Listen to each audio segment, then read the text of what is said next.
Still Got It podcast is brought to you by Sutton Basketball Academy, where the next generation of hoopers are made. Whether you're picking up a ball for the first time or chasing a college scholarship, our year-round academy trains boys and girls ages 5 through 18 to become peak performers on and off the court. At Sutton Basketball Academy, it's bigger than the game. We build skills, confidence, and character that will last a lifetime. Learn more at suttonbasketballacademy.com.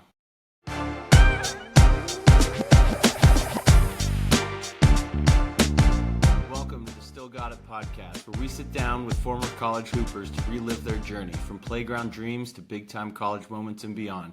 Each episode, we dig into players' early days in the game, the recruiting process, that first taste of life at Duke, and the highs and lows of their playing career. We'll also look at what came after the final buzzer, life beyond basketball, and where the game has taken them since. I'm your host, Nick Sutton, and this is Still Got It.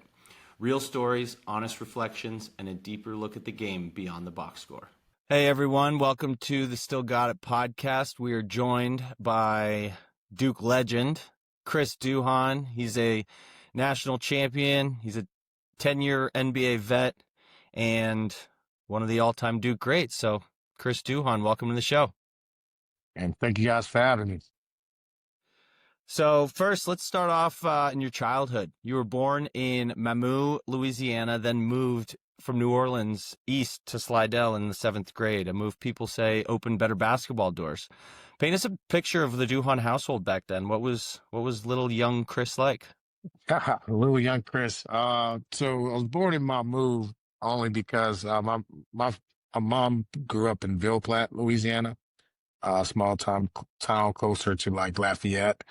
And, I was actually only born there because they wouldn't allow me to be born in Ville Platte.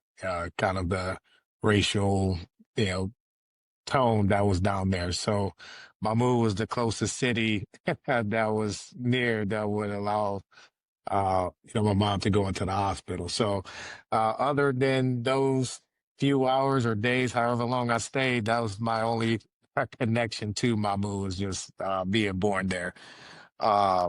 My dad was in the military, so he was actually stationed in Germany at the time. And then when he got back, my dad's from Compton, California. So we lived in California probably for about maybe 2-3 years. And then, my mom and dad decided to split. And from there, we moved to New Orleans, and that's kind of where I grew up.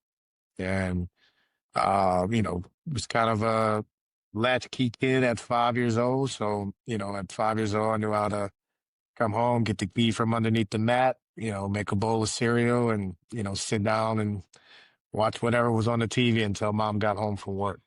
So I spent a lot of my childhood, alone. So then that's kind of what got me into sports. My mom was an athlete, my dad was an athlete. Around 5 years old, that's when I started playing baseball. Started playing baseball, and then the next year picked up, football. So was playing basketball and football and baseball. And then around 7, started getting to basketball. So now I'm basically year round, busy. And then, as you got older, then you added track to that. So now basically all 12 months was filled with something, athletic wise. And then, just kind of, football was kind of my first love because, being in Louisiana, it's all about the Saints and LSU football. So that's kind of all growing up. So that was kind of your dream to, put on one of those jerseys. But then, it became football and basketball. And, my 8th grade year, I was playing football with a middle school team. Broke my collarbone, and then it was basketball from then going forward. And we moved to Slidell during my middle school time, and then that's kind of where basketball started for me. As far as still realizing that I had an opportunity to make something out of it. That's awesome. Cool. So yeah, as owner and founder of Sutton Basketball Academy, I'm always curious about how elite players trained when they were growing up. So Was your basketball training, did you have a personal trainer, do small group work, or was it just like it was for me where it's just at school, on the playground, team practices, and that's just how you developed your game? Come on, Nick, we have money for a personal trainer. You know better than that. Uh, I like to ask the question. uh, no, I mean, for me growing up, it was, a lot of it was going to the parks, all right, going to the parks, and you knew around, that 5 to 6, 6:30, when the men got off of work and headed straight to the park over there. Then that's kind of how you proved yourself, just going there. And once you got your opportunity, like, you know, you had to try to make the most of it because, certain days there were a lot of people, and, people didn't want to get off the court because it'll take you too long to get back on the court. So, it was very intense, and people was very strategic on all they picked. So, that's kind of how I got better, simulating what I saw on TV, and, just really doing it, anywhere, in the bathroom, in the kitchen, in the front yard. Using your imagination was very, very big. Was very big for me growing up, as well. And then, which I missed was, basketball camps. Going to Tulane's basketball camp, going to UNO's basketball camp, going to LSU's basketball camp, and getting a chance for a week to learn new drills, learn, how to play the game. Then when you got older and got like invited to 5-star basketball camp. And, so basketball camps were kind of, you know, helpful for me to be able to, because I mean, they give you an opportunity. Some people didn't, but I used the opportunity of, whatever I learned there, I tried to master, when I got back. So it was just more, me getting repetition. Hey, I saw this, man, it worked for this guy. And then me master this, master this, master this, master this. And, that's just kind of how I got better. And then playing against older people and, learning how to be stronger, learning how to, be able to be effective when someone's stronger than you, when someone's faster than you, when someone's taller than you. And, it comes with a lot of, failing and, learning from it and trying something new and, just continuing to try to figure it out. And I think that's uh, the main thing that kind of helped me was that, even when you fail, you're not thinking like, oh, well, I'm not good enough, I can't do it. Like, we figured it out. All right, this way didn't work. Let's try this way. This way didn't work. All right, let's try this. And then, just, and also being open to just to learning from anybody and putting in the work afterwards. So I think that was kind of my training, to everything is just, playing older people and, and trying to figure it out. And then things that I did learn really, in the private sessions or whenever I could find a spot, trying to master it and, using your imagination because, you didn't have your own hoop, you didn't have this or that, but, you can't let those things stop you from learning the footwork, even if it's something simple as, pivots. You could do that at home. You could do that before you go to bed, that type of stuff. So I think, those are the main things, just not having an excuse and then just kind of figuring it out and finding a way to get better. If that was like your goal, and that was my goal to get better. Yeah, well, it certainly paid off because, after high school, your recruitment list includes some of the best programs in the country: Kentucky, LSU, Notre Dame, Texas. Yet you chose Duke, even when Jason Williams was a year ahead of you at point guard. So Oh, take us behind the reasonings for choosing Duke and having J. Will in front of you, so to speak. Did that intimidate you? Did that excite you? What are your no. thoughts on that? Um, I mean, it wasn't intimidating. For me, even in high school, I was comfortable playing with another point guard. My high school coach's son was technically our point guard, for our high school team, in certain situations. So like, teams press or anything like that, I will handle the load as far as being the point guard, bringing the ball up. But, when we ran, sets or anything like that, because of that, my ability to be able to score, I played a little bit off the ball a lot because of the run plays and, just give defenses different looks, when we attack. So I was kind of used to that. And then on the AAU circuit, Mo Williams was my backcourt mate. point guard, went to Alabama, played in the league long time. So, I was used to playing with another guard. When I went on the visit, it was more it's Jason who used to playing with another guy because he was pretty much, in high school and, his first year at Duke, he was relied on to be the guy at the point guard position and, make all the decisions. So, on our visit, coach, obviously we played against each other for a couple times, but he made it a point for us to play together at the same time. And, for me, I wanted to make sure that it wasn't something that was forced or, to where Jay was kind of like not really playing his game or trying to appease me and, doing this type of thing. Cause, again, I've played with the point guard, so I know what that looks like. But, he played this game and I was able to play my game and then it just fit. And, just where, they were as a team, I felt that I could, be a important piece for us to win a national championship because that was kind of my goal was to win a national championship. So, after my visit there, I felt that was the right place. Having the conversations with Coach K, and that's kind of what made my decision there, knowing that Jay and I can play together, that it wasn't going to change any of our games at the time, and then that we had kind of all the pieces needed for us to compete for a national championship. Gotcha. Well, yeah. And so kind of going, bouncing off of that, there's Duke folklore about your visit and that fans somehow packed Cameron to watch you work out. This is before social media and everything. Did that happen or? I don't remember that. No? I don't know what pact means, but Yeah. there were a few people that came and they'll watch us worked out. I think the main thing, which I don't know if they do this for everyone, was, when you walk through the main campus, they had signs already that were saying, we want Duhon and, that type of stuff. But, I'm not going to say that there were 9,000 people in the stands coming to watch me work out as in high school.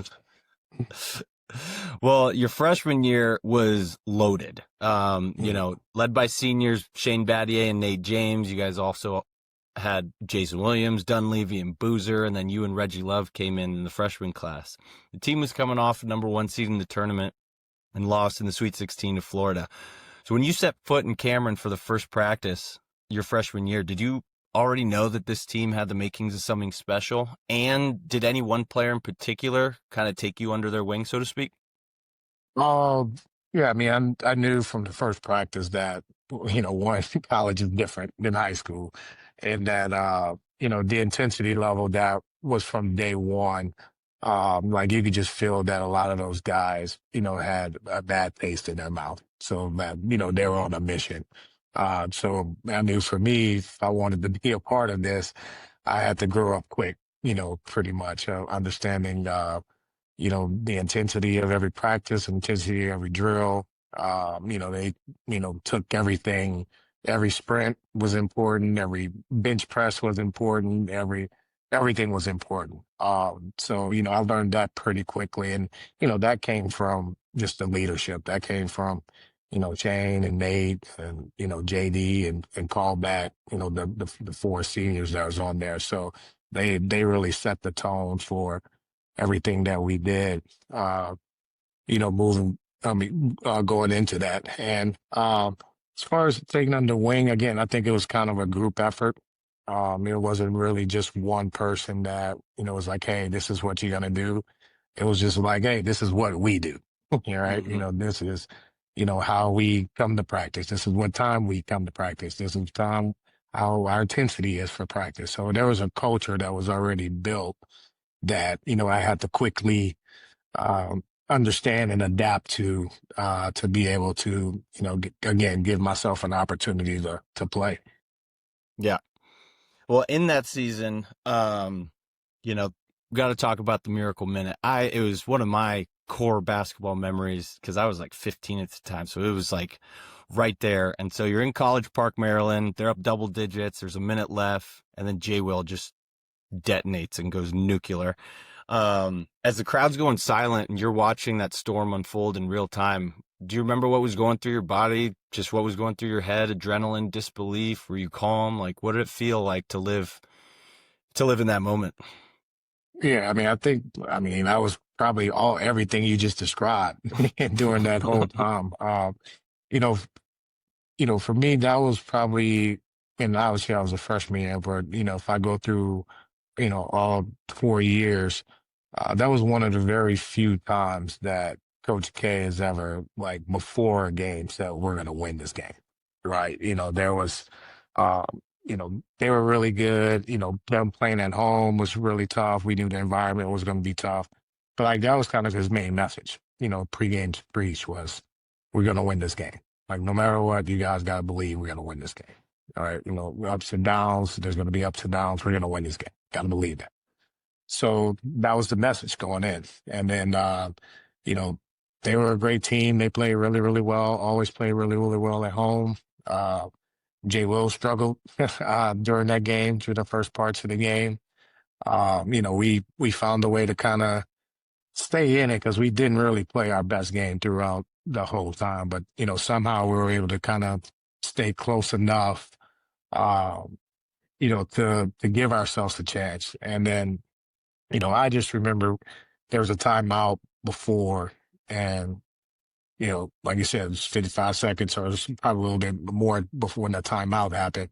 And coach was still, we're going to win this game. And I'm like, in my head, like, come on, man, like, we down 10, Jay's terrible, we can't make a shot, like, they making everything.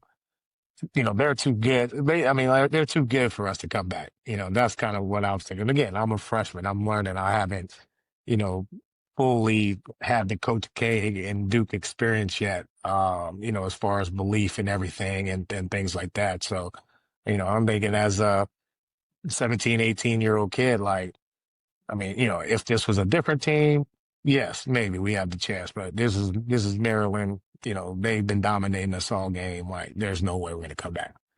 And then we're walking out of that timeout. But then, during the timeout, I'm also looking at Shane, and Shane's just intense, eyes on Coach K, like, full of belief. And then you look at Nate, and it's the same thing, like, intense, like, eyes don't leave Coach K, like, believing it. And I'm like, oh, well, guys, all right, let's go. All right, yeah, now I have to do my poker face because, internally I'm like, there's no way, but I can't show that. But then we're walking out on the court, and then, the whole crowd's yelling overrated, overrated, overrated. I remember walking next to Jay, and there was literally two guys in the whole in the front row that stood up and turned around and was like, not yet, not yet, not yet. And then I looked at Jay, and Jay winked at me. And at the moment, I'm like pissed off at him because he's having such a shitty game. Uh, but then I don't know what it was from there. And then he just goes off. He just turns it up to a new level. And then, once we kind of got it, we got it down to 5 in like 15 seconds. It was kind Hmm. of like 3, still 3. And it was like, oh, yeah, this is possible now. Like, we just, need to stop, you make a bucket here. And then, it was just kind of one of those things where we knew once we got it to overtime that they were done. Like, we Right. had them mentally, and we got it to overtime, and we just knew we were going to win that game. And we kind of also felt that that was going to be our psychological edge on them throughout the rest of the season. Yeah. Well, from the highs of that to the lows of the senior night that Mhm. year, it was Shane Battier's last game in Cameron. Not only did Duke lose to Maryland, but you also lost Carlos Boozer in the process to a broken foot going into the ACC tournament. A lot of people thought the season might have been done with Boozer out, but how hard was that loss, and how did Coach K keep you guys believing after it going into the NCAA tournament?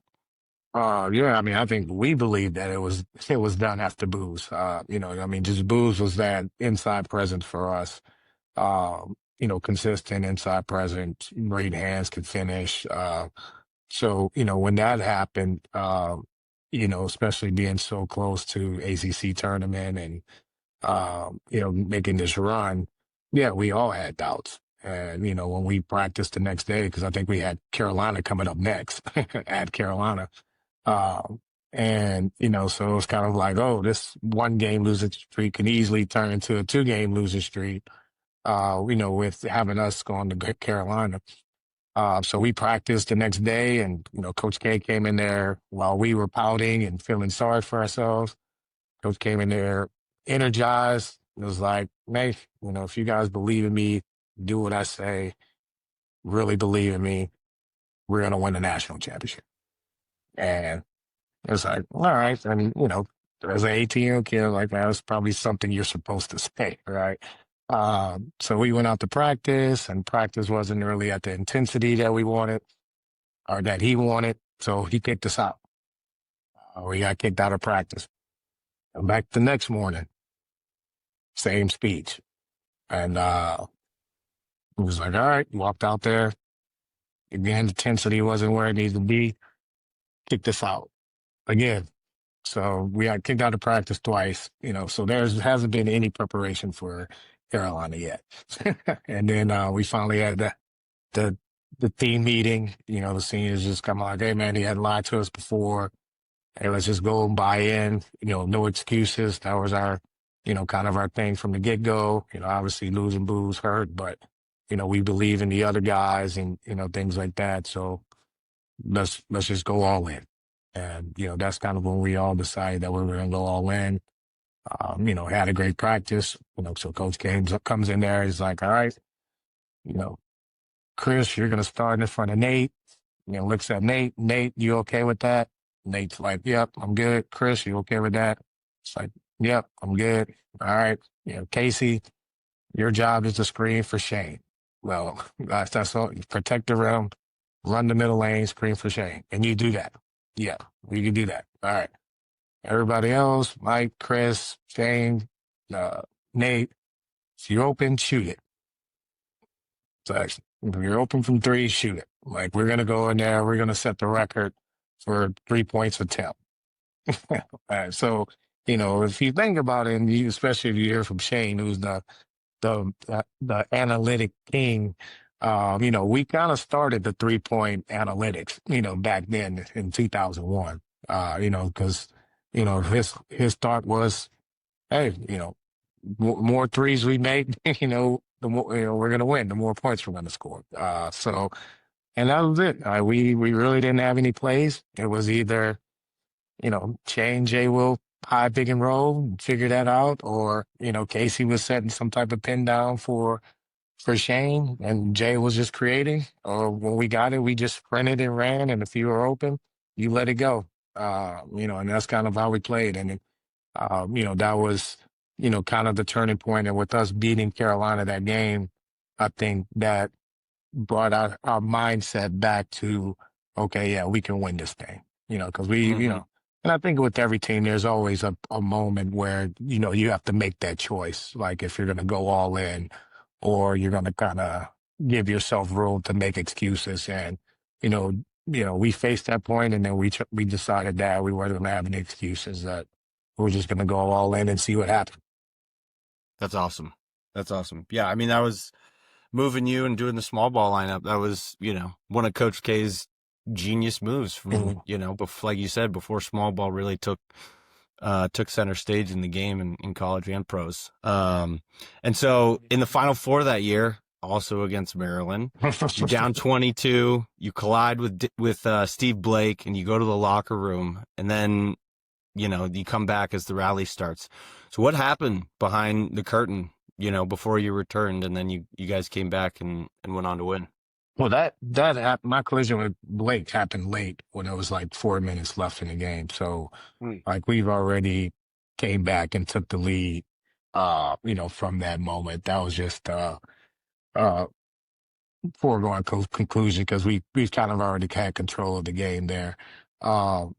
But during that time, I mean, again, it just came down to, we had a timeout. And Coach K's like, man, we're already down 20. So, losing by 30 is not going to make any difference. So I want you guys to just go out and play. Don't look at the bench. We're not calling any plays. Say, don't look at the bench. Just go play.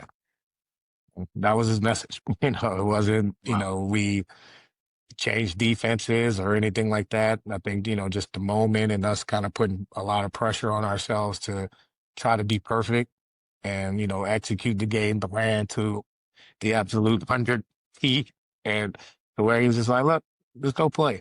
And, we started making a run. We started being relaxed, playing our game. And, we always, Coach K always practiced with us. We always broke the game down into 4-minute segments. Like, that's kind of how we practice, because of the TV timeouts. So, Mm-hmm. usually when I practice or when we're scrimmaging, we'll either do 4 or 5 minutes. 5 minutes, we would do a lot just in case, there's no foul that happens that stops the clock or the ball doesn't go out of bounds, to where if we have to go over 4 minutes, we were in condition and in shape enough to play, longer. So, we just broke it down into 4-minute segments, and we was like, all right, here we are here. The next TV timeout's here. Hey, let's get the lead down to whatever. And Mm-hmm. then the next, TV timeout. Hey, let's get get it down to this. So, and, during that time when we started making it around, we knew if we got it under 10, uh, by halftime that we were going to come back and win. That was just Mm-hmm. kind of the belief. So, we actually did have it under 10. I think we might have had it to 6 or either 6 or 8. And then I think like Juan Dixon hits like this half court three at half that kind of puts it to double digit. But even with that, like, our locker room was upbeat. Like we were like, oh, like we got them. We got them where we Mm-hmm. want them. And we just knew that they was taking possession by possession.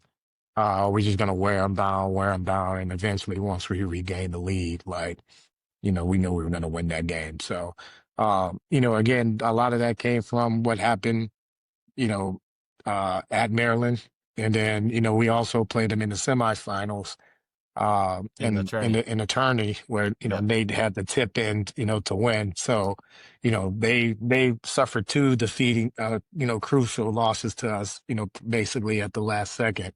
So, we knew we had that mental advantage over them, that if we had the game close, those memories would creep back in. So we just wanted to make sure that we were in striking distance. So, but again, that's a lot of, coach believing in us, our senior leadership leading in us, and, us just believing all in the same cause. Yep. Well, you take that momentum to the national championship game against a loaded Arizona team. Mhm. Gilbert Arenas, Jason Gardner, Luke Walton, Lute Olson's the coach. You win. You're a national champion as a freshman, and so when you think back on that night, what stands out most vividly? Whether it's from the game or post game, or what kind of sticks in your mind the most? Oh, man. I mean, I think it's just everything in general. I mean, that was just an amazing journey throughout, highs, lows, a lot of learning points. You saw people grow. You saw, like I said, when Booz goes out, I mean, the way Casey, Reggie Love, Matt Christensen, those guys stepped up to give us big, significant minutes, throughout the time while Booz was out. You saw Jay take his game to another level, UCLA, a la scoring 22 straight points, for us, that type of thing. Nate, big play after big play, throughout that time when we needed some type of spark. Dunleavy grows up during that time. I grow up a little bit during that time. So I think I just embraced like the whole journey, of it, because it was special from the start, to the end. And, that was our goal. Like every team in the country has that goal, but there's probably about 6 or 7 that is a realistic goal, for everyone.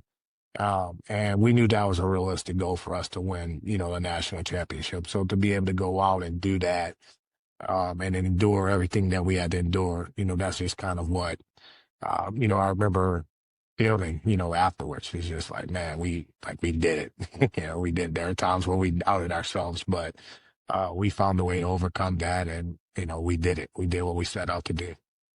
Next time on Still Got It. Were you close to leaving? Were the other guys close to leaving as well? Yeah, I mean, till this day, we're way better than that team. I mean, we were handling them pretty easily. Well, then the following year, your junior year, is when J.J. Redick and Sheldon Williams are freshmen. So now bring us to your final game in Cameron. Is there one moment that kind of lives rent-free? You finish out with the Lakers alongside Kobe. Everyone has a Mamba moment. His belief, what was going to make him the most valuable for the Lakers, was to strike fear into everybody else, knowing that he could get 60 at any time.